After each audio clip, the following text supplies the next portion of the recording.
Cujo06241. This is part 3 of my superstars that I'm reviewing.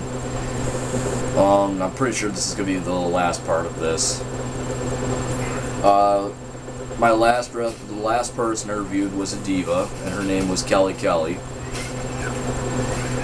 I gave her an 8 out of 10, if you didn't see, and I said it's because she's Divas champion, and she's a good competitor, and she's really good, and she's not bad in the ring, or on the mic. But moving on, the next one is the world's biggest athlete, Big Show. Big Show is phenomenal. I mean, he's been in the WWE for a number of years and has not gotten any worse.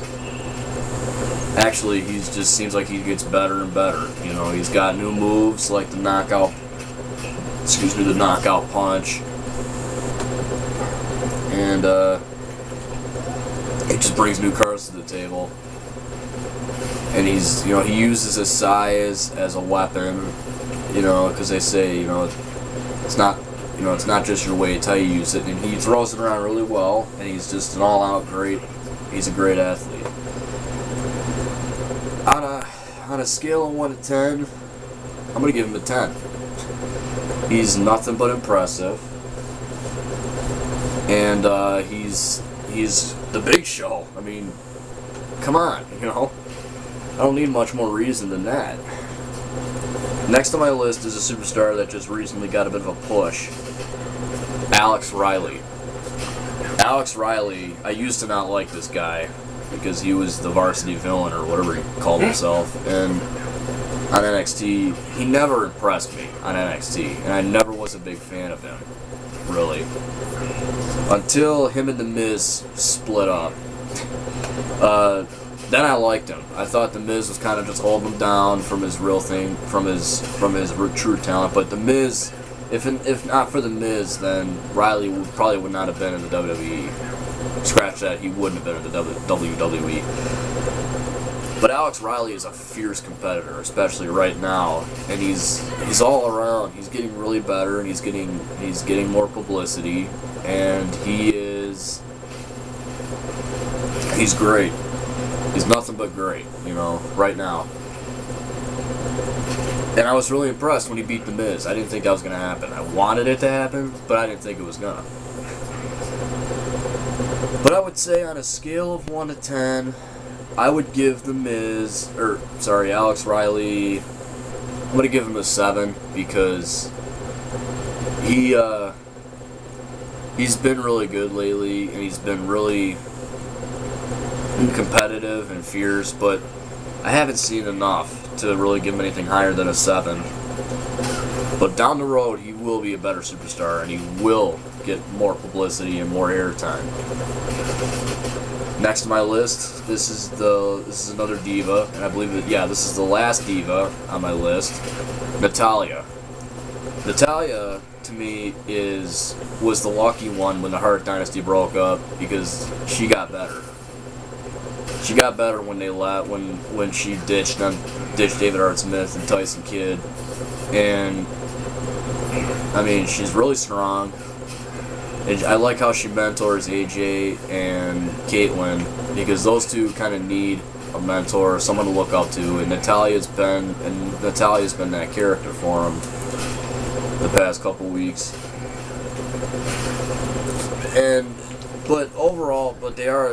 But Natalya hasn't really done much in the past couple weeks on SmackDown because, she hasn't been fighting a lot. She's been more mentoring, which is good.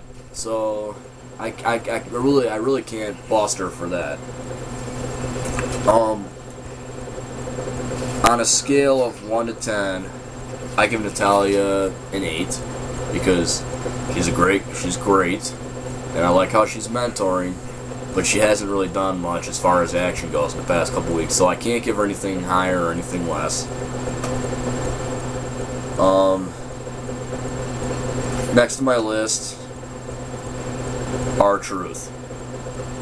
R-Truth, I'm not going to sugarcoat it. R-Truth is being an asshole.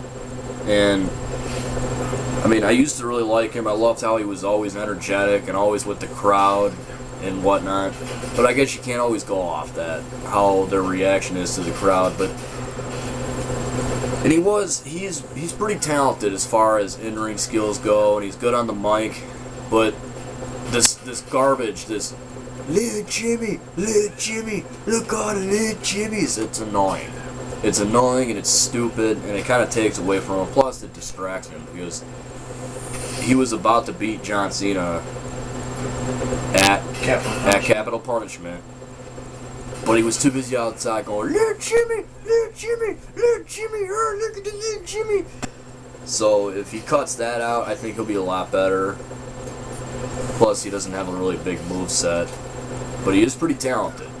He's a very talented guy. And on a scale of 1 to 10, I gotta give him a 7. Because he hasn't really impressed me any more than in-ring skills and mic skills. He's acting like a real asshole, and for what? A conspiracy theory. And, you know, this little Jimmy, this crap, that crap is really annoying. So yeah, I'm gonna say 7 out of 10. Plus, it was disrespectful what he did to John Morrison, blowing smoke on him and whatnot. Next on my list is Wade Barrett. Wade Barrett was impressive on NXT, and I thought he was great, and I knew he was going to win when it came down to him and Otunga and Gabriel. But I really am not a big fan of him because, well, he's a heel. And I thought he was a good leader in the Nexus. I thought he was a really good leader. To me, he's a better leader of the Nexus than CM Punk is, but CM Punk was always better as a lone wolf. But Wade Barrett is Wade Barrett, and I mean, he is really good because he was recently the Intercontinental Champion until he lost to the personification of domination, Ezekiel Jackson. But Wade Barrett brings something to the table that not a lot of other superstars bring, and that's, you know, that's a big sense of fierce determination despite everybody being against you. Well, The Miz and R-Truth are kind of like that, but Wade Barrett, to me, is probably a future World Heavyweight Champion, maybe even a future WWE Champion, but as of right now, he needs to work his way up for that. And on a scale of 1 to 10, I would say that he would get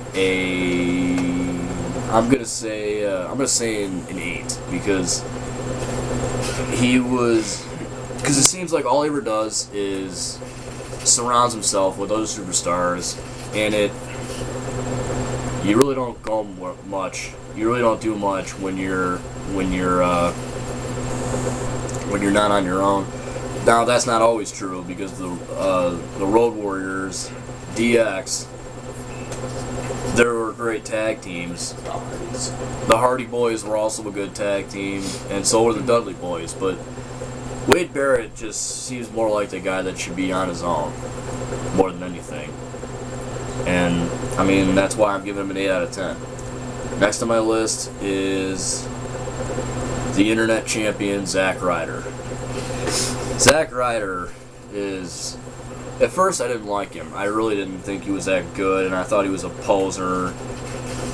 And I thought, ooh, yeah, look at my half underwear, half tights. It was really stupid. But Zack Ryder really ain't as bad as I thought he was. And I thought, wow, Zack Ryder is a joke. But now he's not bad. He really isn't that bad. And I think he should definitely get a push from the WWE. He deserves it, at least a shot.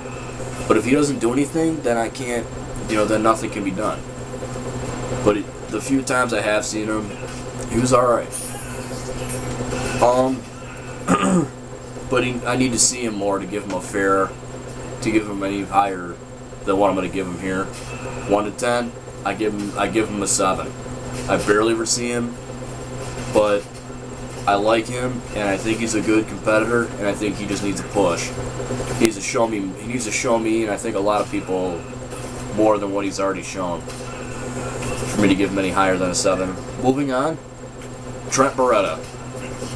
I don't really see Trent Beretta a lot, and I don't really think much of him. but he's not. He never bothered me. And he never really gave me a reason to dislike him. But I don't see him a lot, so I can't really say much of him other than he's not bad and he's not horrible, and he's not. But he's not great either. So on a scale of 1 to 10, I gotta give him a 6 because I don't see him ever, and I can't give him anything higher than that. So if you don't agree with me, that's fine. But I don't see him a lot. I have 2 superstars left. This next one is Sin Cara. Sin Cara appeared in WWE a couple months ago and has been nothing but impressive to me. Great talent, nice high flying ability, and he is just all out amazing. And I think he's going to definitely be a future Intercontinental, if not US champion down the road. And I think he's also an amazing athlete. And I'm gonna give him an 8 out of 10 because he hasn't been in WWE very long, and there are some things that he messes up on. But overall, he's got great charisma, and he's talented all around. That's why he gets an 8 out of 10. Now, moving on. Last but not least, my favorite right now, John Cena. You can laugh at me if you want, you can call me whatever you want, but John Cena to me has been my favorite for years. I love the hustle, the loyalty, and the respect thing, and I'm nothing but impressed by him. He's got good mic skills, and he's got good in-ring skills. But I mean, the thing I don't really particularly care for is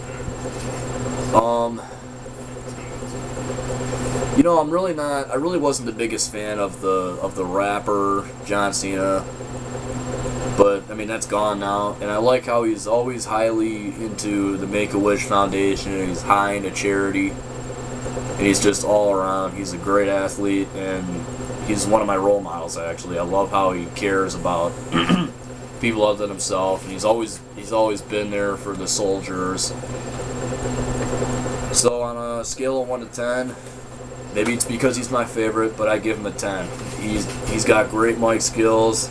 He's got great in-ring skills, and he's funny. He's really funny. Like when he attacked the Nexus one by one, and he opened the door for David Long and went, "Hey!" and they just started pounding him. And yeah, he was in the Fred movie, and when he showed up in the Fred movie, it just made me laugh. I'm not even a big fan of Fred, really, but it was really funny when Fred's sitting there. Oh, what do I do? He comes up, you know what you do, and he just, he's always made me laugh, and I've always admired that about him. And like I said, you can say whatever you want about him or about me liking him, but I think John Cena is a great competitor, and he's got great in-ring skills and great out-of-the-ring skills, and I think he's a good WWE champion, which is why I gave him a 10 out of 10. Well, that's it. That's every superstar / diva that I wanted to review. And, well, you know the drill. Subscribe, rate, comment. Any superstar or diva that was on my list that you want to give your opinion about, put it down in the comment bar. Scale of 1 to 10, or whatever you want to do. And I will see how that goes. Well, this is Cujo06241 saying, I'm out.